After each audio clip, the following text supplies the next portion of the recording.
We next have a panel, Senator Keenan, Rep. Owens, and Rep. Vitolo. Welcome, gentlemen.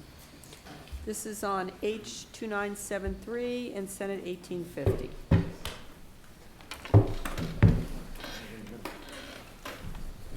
Who'd like to start? 3 minutes each. Welcome, gentlemen. Sure. Senator Keenan. Good afternoon, Madam Chair, Mr. Chair, members of the committee. It's great to be here. I'm Senator John Keenan. I represent the Norfolk and Plymouth District. I'm here to testify on Senate Bill 1850 and House Bill 2973, which is an act relative to commuter transit benefits. So presently under general laws, Mass General Laws, Chapter 62, Section 3, Paragraph 15, there is a deduction that's provided for those who use public transportation. They're able to deduct the cost of their monthly MBTA pass. But we know that and also their rail pass and what they may pay if they use a ferry. But we know with COVID that commuting patterns have changed and people are now working hybrid. So the fewer people are buying weekly or monthly passes instead of doing a daily ticket or getting on their Charlie card a daily fare and paying that because they just don't use the T enough. What this legislation would do would be make any fare, no matter how you utilize it, subject to this deduction or capable of being deducted from somebody's income. And it would also add the RTAs. So it would give it some geographic diversity as well. Presently it's MBTA. This would expand it to the RTAs, to 15 of them, so we would have coverage basically from the Cape to the Berkshires in each of those RTAs. So it makes it more geographically equitable.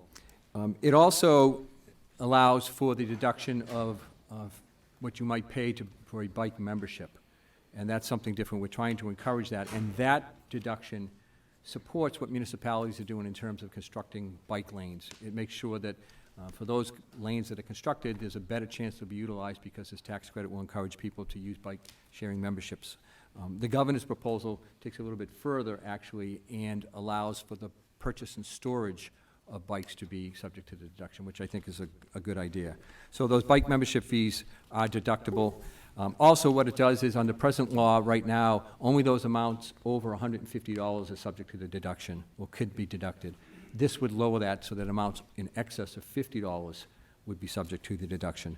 So this really expands access to the deduction for people based on a geographic basis, and then also based on the type of the mode of transportation, again, whether it's RTAs or MBTA ferry service, and the fast lane deduction would stay in place. So the hope is that this will encourage MBTA ridership, make it more convenient for people when it comes time for the deduction, encourage bike ridership, and encourage RTA ridership and get people off the roads.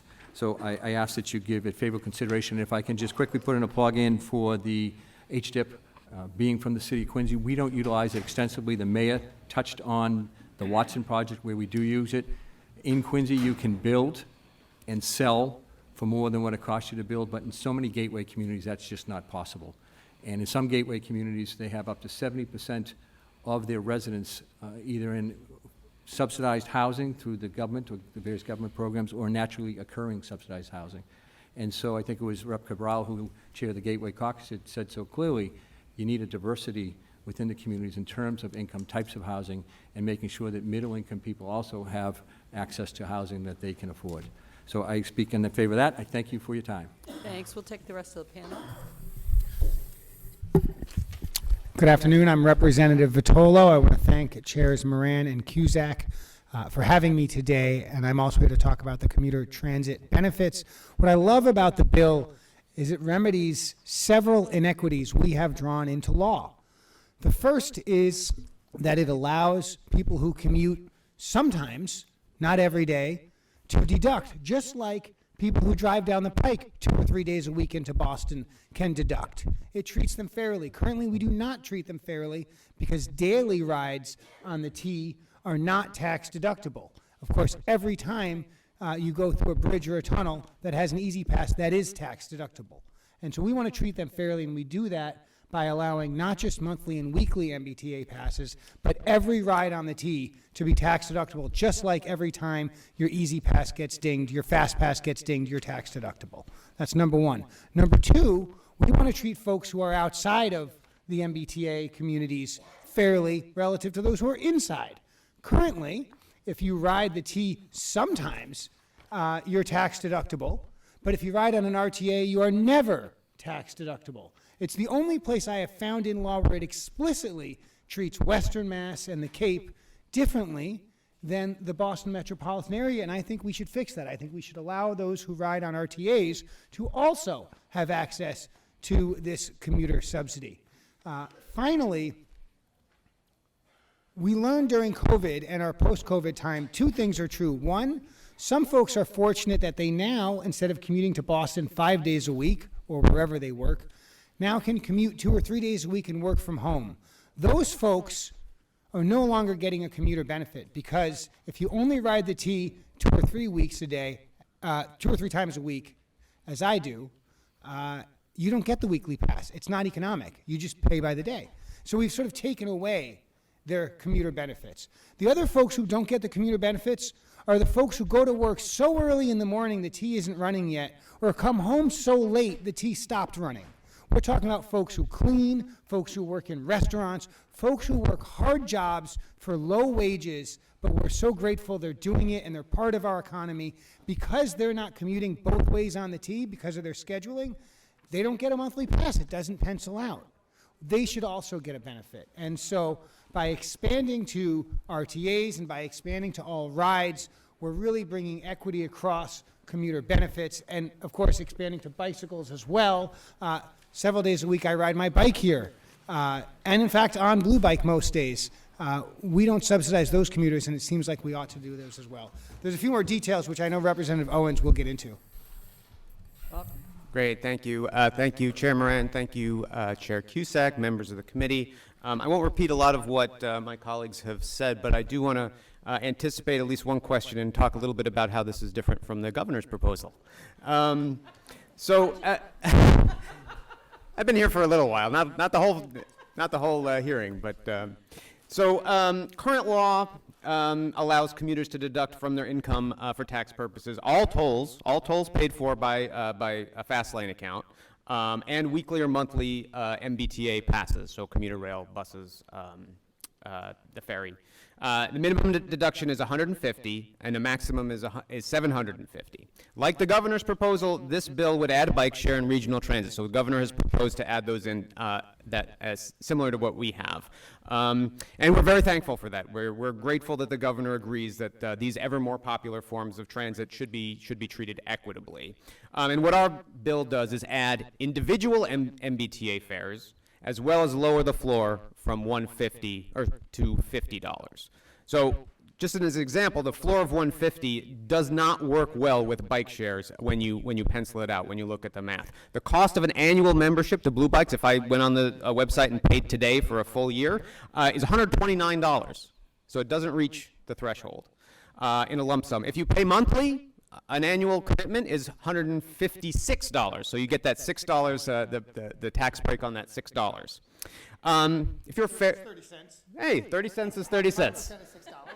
So if you're a fair weather cyclist, you go monthly, let's say May through September. That's monthly passes, which are more expensive than Blue Bikes. That's a total of $145. So again, does not reach that $150 threshold. So while we appreciate the governor including bike shares in the tax package, it's really difficult for bike membership and bike commuters to take advantage of that deduction if the floor remains at $150.